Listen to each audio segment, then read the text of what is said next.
In this video, I'm going to show you how I make my tofu look and taste like chicken. It's probably way easier than you think. You just need a little bit of patience and to follow a few easy steps, so I hope you enjoy. So start by grabbing some tofu from your local grocery store. It doesn't matter what brand you use. I've used different brands as long as I get the extra firm. That's what I'm looking for, and that's what I use. Then I'm just going to open up the package and dry it off a little bit.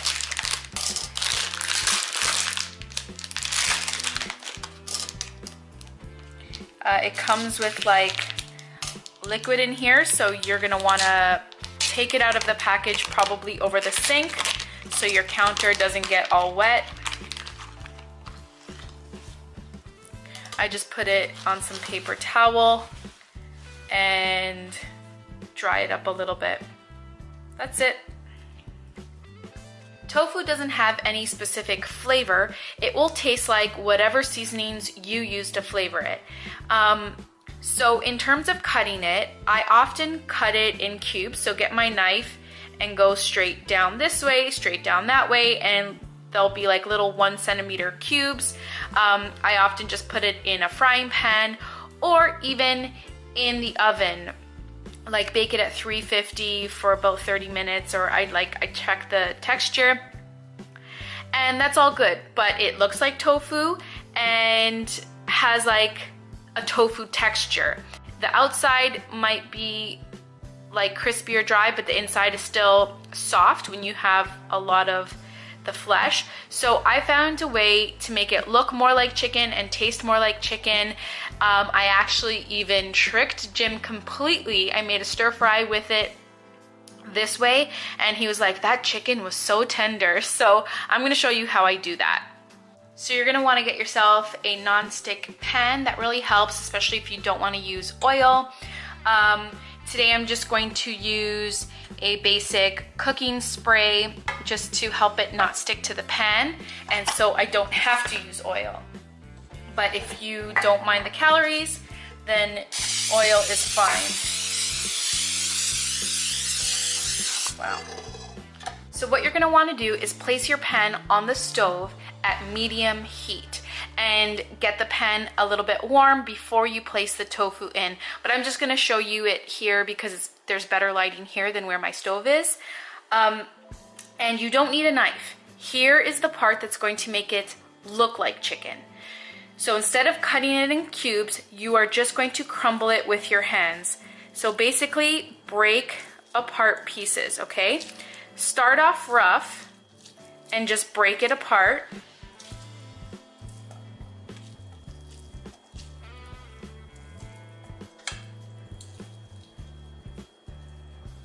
Okay, then get the bigger pieces and break them apart. Exposing more of the center spongy soft flesh and getting that on the heat and getting it more evenly cooked and coated gives it more of a firm texture, and it just really, it looks more like chicken, and then it helps to taste more like chicken rather than soft, spongy tofu. So I often just do a rough thing like this, and then while it's cooking, I continue to break things apart that I think looks like a weird shape. And if I want it to look more like chicken, I'll just cut it with my spatula. But I'll do it now. So at this point, when I'm usually doing this, it's on the stove and it's getting warm and I'm hearing the sizzling. And this is where I'll season it while it's on the stove. So I always season my tofu with the same 3 ingredients: sea salt, black pepper, and garlic powder.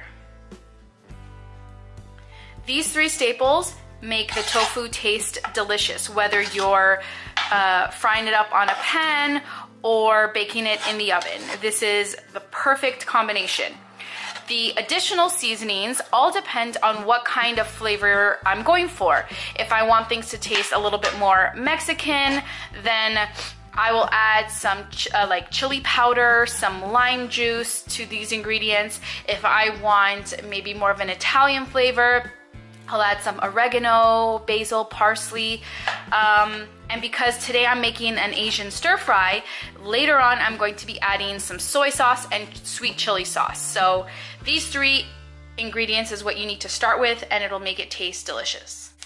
So my tofu's been sitting on the stove for about 5 minutes already, and I just, turn it every once in a while I'm cutting up my other veggies or getting the other parts of my dish ready. You might be tempted to put it at a higher heat to cook it faster, but don't. Keep it at medium heat the entire time. The longer you cook it at a lower temperature, like nice and slowly, the more it'll have the texture of chicken, because tofu is very soft and watery. And the longer you cook it at a lower temperature, it gives it time to dry out and have more of a chicken texture. Also, the longer you wait, the more browned it'll get all around, and the more evenly browned it gets, the more it looks like chicken. Like, to me, it's already starting to look like chicken compared to when I first crumbled it. So yeah, the longer you get it browned, the longer you let it dry out, it's gonna look and taste more like chicken. So you have to be patient. There's no trick to it other than patience.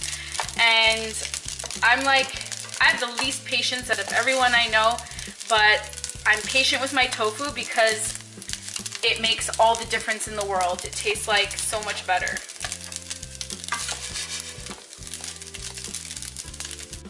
So it's been cooking on the stove for about 15 minutes at medium heat, but personally I like things a little bit more brown, so I'm probably gonna keep it on lower heat, like go right down to low, and keep it on for another 5 minutes before I pull it off the stove. So it was on the stove for about 20 minutes in total, and I took off the heat now. It's the perfect color and texture for me. Like, I love the little crispy edges. It's honestly perfect. I want to try one. Perfect.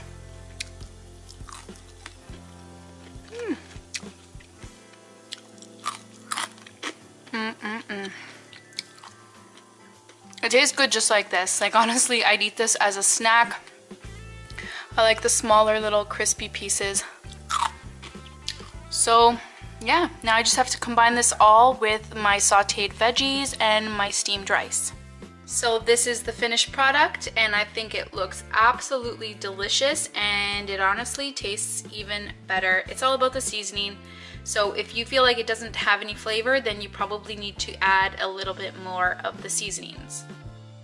While my rice is finishing up in the slow cooker, I have some vegetables sauteing on the stove at medium heat. I just put in a little bit of water to get it tender, and now I'm just going to add in some Bragg soy seasoning.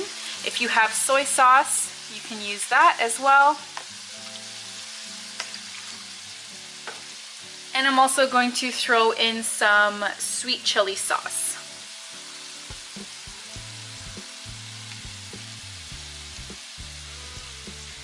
So this is what's going to flavor my entire dish.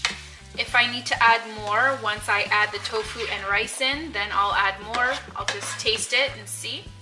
What I love about stir fries is that you can literally put in whatever you have in the fridge. Like, I often put mushrooms and broccoli, just so many different combinations. Pretty much anything tastes good. Today I had carrots, red and yellow bell peppers, celery, and some green onions. So that's what's going to make up the veggie part of my stir fry. And my brown rice is almost ready, and then I'm just going to combine everything into this pan and mix it up. You don't need to worry about all the liquid that the vegetables are producing. It's mixing with the seasoning, and it's making like a nice sauce, and all the extra liquid will be absorbed by the rice and the tofu. So I cooked my vegetables for about 5 or 10 minutes, and I got it to the perfect tenderness that I like. And now I'm just going to add everything else in.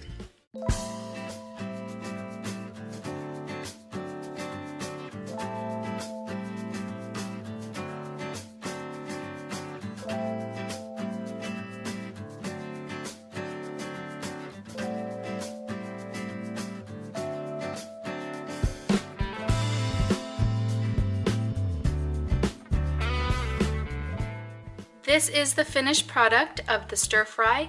It tastes absolutely amazing. I hope you try this recipe. Let me know if you do. I think the tofu came out perfectly. It's absolutely delicious, and I hope you enjoyed this video, guys. See you in the next one.